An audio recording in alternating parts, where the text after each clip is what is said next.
Supreme court में army chief की तैनाती का केस और आज जो जजेस के रिमार्क्स थे और जो अटर्नी जनरल के और हुकूमती टीम के जवाबात थे, उनको देखकर एक चीज़ तो खुलकर सामने आ जाती है कि हुकूमती जो टीम है, जिसमें अटर्नी जनरल भी हैं और फ़रोग नसीम साहब भी हैं, शायद वो उस काम के लिए तैयार थे नहीं या कवानीन से अच्छे से वाकिफ़ नहीं थे।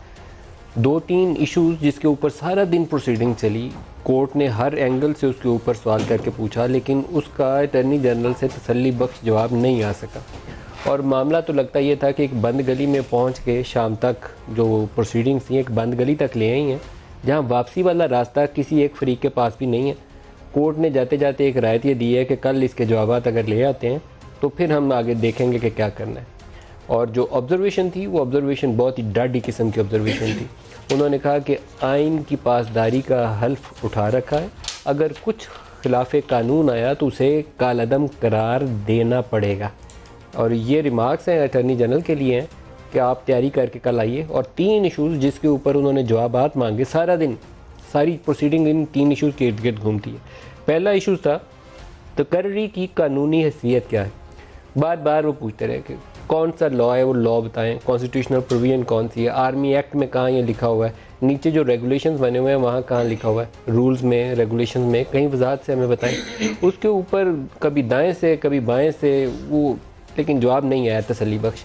क्यों नहीं आया? क्योंकि सुप्रीम कोर्ट ने कहा कि 60 साल रिटायरमेंट की एज लिखी हुई है, लेकिन ये नहीं लिखा हुआ कि आप कैसे अपॉइंटमेंट या रीअपॉइंटमेंट करेंगे, इसका तो तज़किरा ही नहीं है। उसके ऊपर अटर्नी जनरल ने कहा कि आर्मी चीफ तो रिटायर ही नहीं होता। उन्होंने कहा कि अच्छा आप उसकी पुरानी समरी मंगवाएं, जो पहली अपॉइंटमेंट थी 2016 की समरी आ गई, उसमें रिटायरमेंट का जिक्र तज़किरा नहीं है, टर्म 3 ईयर्स की।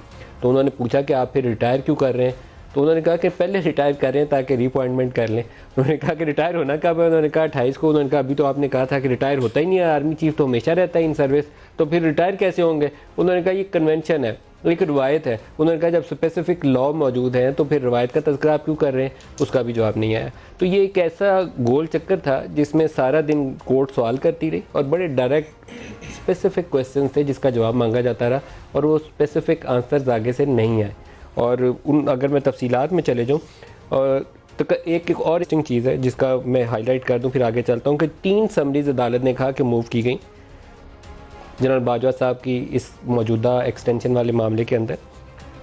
पहला तकर्री का नोटिफिकेशन है, दूसरा रीअपॉइंटमेंट का है, और थर्ड वन जो रिसेंट वन है जिसको कल कैबिनेट ने बैठ के नोक पलक दुरुस्त करके दोबारा से कहा कि हम जारी कर रहे हैं।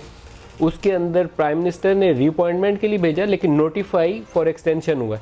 अब कोर्ट ने पूछा कि बताएं 3 समरियां, एक अपॉइंटमेंट, एक रीअपॉइंटमेंट, एक एक्सटेंशन, बताइए कौन सा कानून इसके ऊपर लागू होता है? उसका फिर कोई जवाब नहीं। और तीनों समरियां मुख्तलिफ हैं। उन्होंने कहा डिग्रियां चेक कराओ जाके, ये किसने ये भेजा था, ये समरी और नोटिफिकेशन जिसने तैयार किया है, कोई पढ़ा भी है किसी ने कि उसके बगैर ही जारी किया है? बहरहाल ये एक, कल भी मैंने एक लफ्ज़ इस्तेमाल किया था जो मुनासिब नहीं है, लेकिन उसको कॉमेडी ऑफ एरर्स वो नज़र आती है मामलात के अंदर कि उनको कैसे हैंडल किया जाता है।